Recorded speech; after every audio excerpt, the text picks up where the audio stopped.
It's not you, it's me. I've just outgrown this relationship. Those were the words my wife used to end our marriage. Cold, cruel, and completely unexpected. But as I stood there, stunned and heartbroken, I had no idea that her betrayal went far deeper than I could have ever imagined. Our life together was picture perfect, or so I thought. Laura and I had been married for 5 years, and from the outside, we were the couple everyone envied. We had a beautiful home in the suburbs, thriving careers, and a social life that kept us busy every weekend. I'd often catch our friends giving us those looks, the ones that say, "I want what they have." But beneath the surface, something was shifting. It started small, almost imperceptible. Laura began staying later at work, citing big projects and looming deadlines. At first, I didn't think much of it. We were both ambitious, after all. But then I noticed she was dressing up more for the office, wearing perfume she used to save for our date nights. One evening, as we sat on opposite ends of the couch, I felt a distance that seemed to stretch for miles. I tried to bridge the gap, asking about her day, but her responses were vague and disinterested. She was physically there, but her mind seemed a million miles away. I couldn't shake the feeling that something was off, but I couldn't put my finger on what exactly. The doubt started creeping in, nibbling at the edges of my confidence. Was I imagining things? Was I being paranoid? I'd catch myself staring at her while she scrolled through her phone, a slight smile playing on her lips. Who was she texting? Why didn't she laugh like that with me anymore? I tried to push these thoughts away, chalking it up to the natural ebb and flow of a long-term relationship. We were just in a bit of a rut, I told myself. Nothing a romantic getaway or a surprise date night couldn't fix. But deep down, a nagging voice whispered that this was more than just a phase. I never imagined the storm that was brewing just beneath the surface of our seemingly perfect life. Looking back, I should have seen the signs. The way she'd quickly lock her phone when I entered the room. The hushed phone conversations that abruptly ended when I came home. The sudden interest in girls' nights out with coworkers I'd never met. Then came the night that shook the foundations of everything I thought I knew. Laura came home late, dressed to the nines in a slinky black dress I'd never seen before. Her hair was perfectly styled, her makeup flawless. She looked stunning, but my stomach dropped. We didn't have any plans that night, and she certainly hadn't dressed up like that for me in months. "Big work event?" I asked, trying to keep my voice casual. She hesitated for a split second before answering. "Yeah, just a last-minute thing. I'm exhausted, though. I think I'm going to head to bed." As she brushed past me, I caught a whiff of unfamiliar cologne. My heart raced, and a cold sweat broke out on my forehead.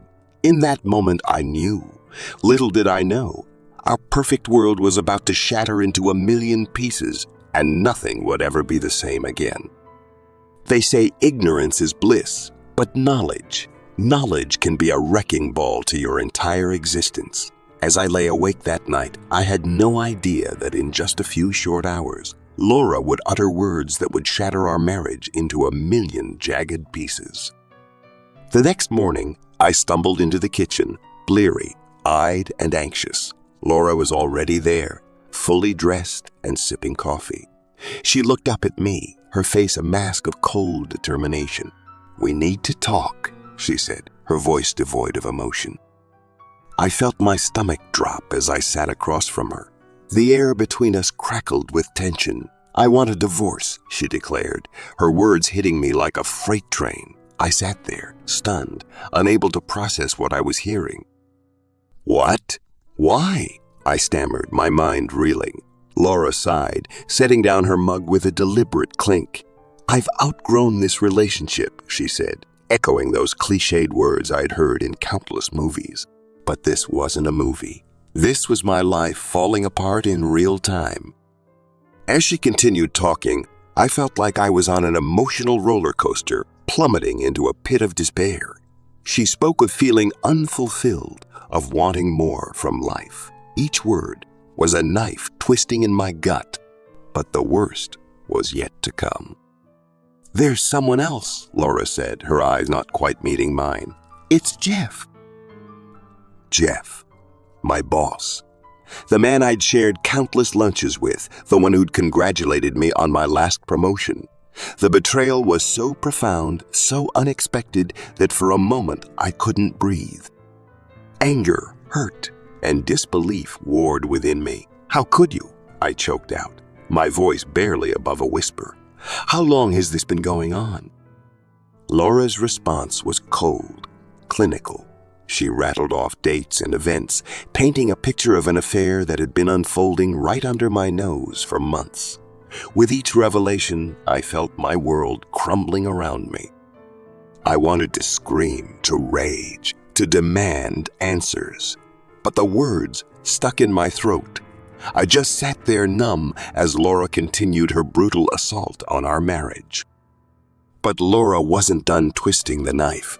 As I sat there trying to process the destruction of my life, she dropped another bombshell.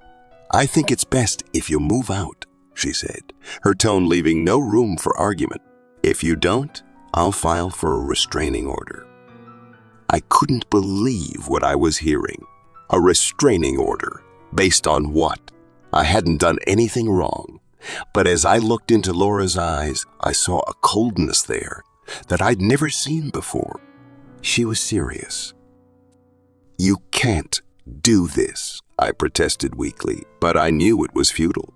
Laura had made up her mind, and she held all the cards.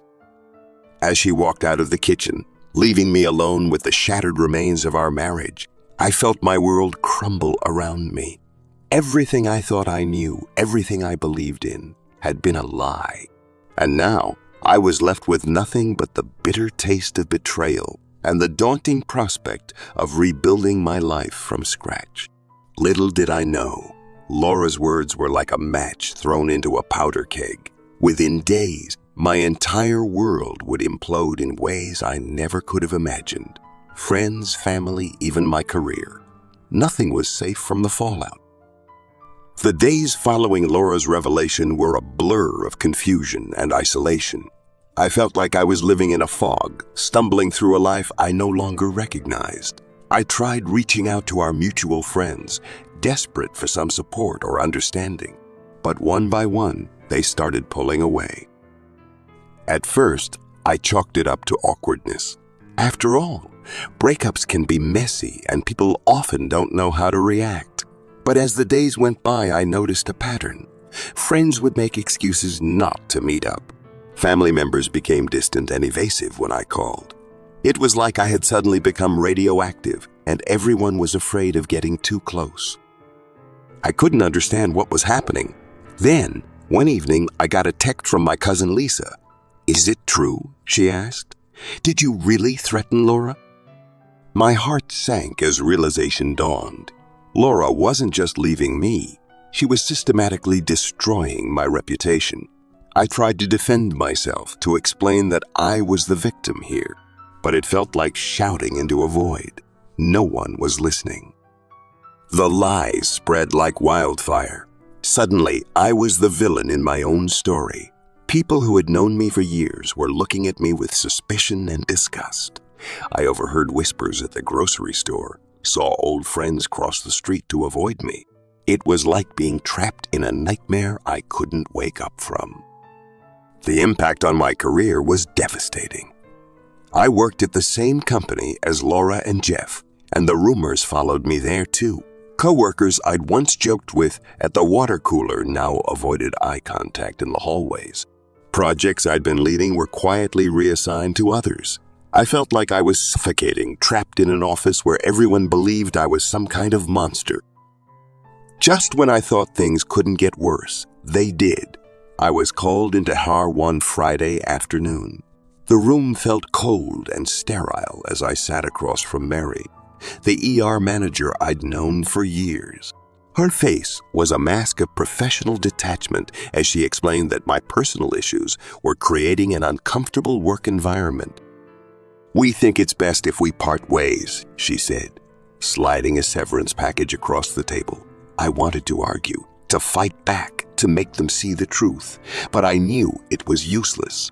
In their eyes, I was already guilty. As I packed up my desk, feeling the pitying and judgmental stares of my colleagues, I realized I had hit rock bottom. I had lost everything: my wife, my friends, my job, my reputation. I was a social pariah, branded by lies I couldn't seem to shake. Driving home that day, I felt utterly alone. My life had been reduced to ashes, and I had no idea how to begin rebuilding. I was at rock bottom with nowhere left to turn. Little did I know, an unexpected ally was about to enter the picture and change everything. I was slumped on my couch, drowning in despair, when a knock at the door jolted me from my misery. My heart raced as I hesitated, then slowly made my way to answer. When I opened it, I couldn't believe my eyes. "Rose?" I gasped. There she was, my childhood neighbor, standing on my doorstep with a determined look on her face. "Hey, stranger," she said with a small smile. "Can I come in?" As we sat in my living room, Rose got straight to the point. "I heard about what happened," she said, her voice soft but firm, "and I don't believe a word of it." I felt a lump form in my throat. After weeks of being treated like a pariah, hearing someone say they believed in me was almost overwhelming. "How can you be so sure?" I asked. Rose leaned forward, her eyes gleaming. "Because I know you, and I also happen to know a thing or two about uncovering the truth." She explained that she'd become a cybersecurity expert and could help prove my innocence. Her plan involved hacking into Laura and Jeff's emails and tracking their online behavior. It was risky, and it made my stomach churn with anxiety. "I don't know, Rose," I said, running a hand through my hair. "Isn't that illegal? What if we get caught?" She gave me a reassuring smile. "Trust me, I know what I'm doing. But I understand if you're not comfortable with it. It's your call." I found myself torn. The thought of stooping to their level made me uneasy, but I was desperate. My entire life had been torn apart by their lies. After what felt like an eternity, I made my decision. "Okay," I said, taking a deep breath. "Let's do it."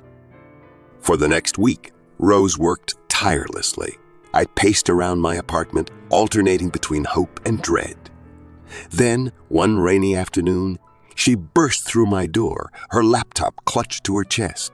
"You're not going to believe what I found," she said, her eyes wide. As she showed me the evidence, my jaw dropped. There were emails detailing Laura and Jeff's affair, financial records showing embezzlement, and messages discussing their plan to frame me. I felt a whirlwind of emotions: anger, relief, vindication. We had the power to turn the tables. But as I stared at the damning evidence on the screen, a new question formed in my mind. What was I going to do with this information? As I stood there, holding the evidence that would clear my name, a whirlwind of emotions swept through me. Relief flooded my senses, knowing I could finally reclaim my reputation. But a hint of bitterness lingered, a reminder of the trust I'd lost along the way. Rose, my childhood neighbor turned unexpected ally, had been my rock through it all. Who would have thought she'd end up being my saving grace? Life has a funny way of surprising you when you least expect it. I took a deep breath, steeling myself for what was to come. The road ahead wouldn't be easy, but for the first time in months, I felt a glimmer of hope. I looked at Rose, her eyes shining with pride and determination. "Ready to face the world?" she asked. I nodded, my heart pounding with a mix of anxiety and anticipation. It was time to reveal the truth, to reclaim my story and prove my innocence once and for all. As we stepped forward together, I couldn't help but wonder how this final chapter would unfold. Whatever happened, I knew one thing for certain: nothing would ever be the same again. If you found this story gripping, hit that subscribe button and turn on notifications so you don't miss out on more intense and eye-opening stories just like this one. And remember, your support means everything. Thank you for watching. and see you in the next video.